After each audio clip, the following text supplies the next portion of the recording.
cả tôn niang khan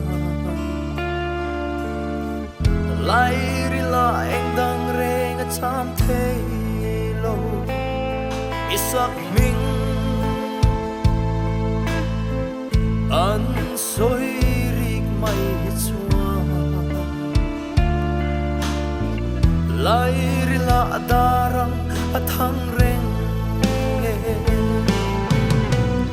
isak mel moi te le an kan nem te am klung nge ka tar khoi zuain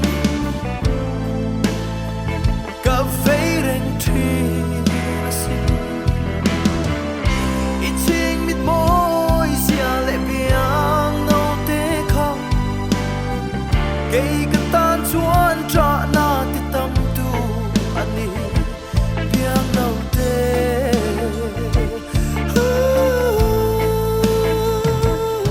voi khat tal bia thu di min ha ve hi han don ve la thei lu lo mo I pian moi sia te ka hai bil si lo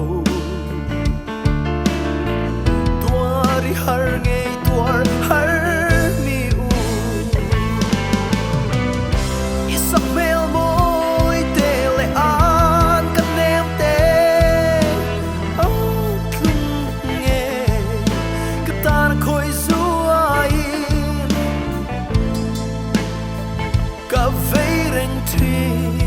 sin I ching mit moi sia le biang no te khong kei ka tan chuan tra na ti tam tu ani biang no te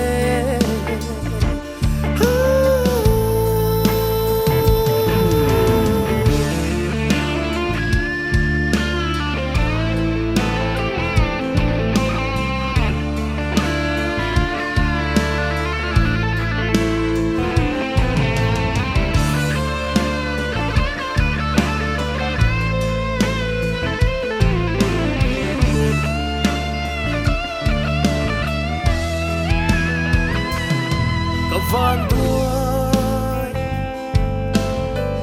choang nghe lên sông si ngân khi run ngài khian câu ai nè nè in phong ai về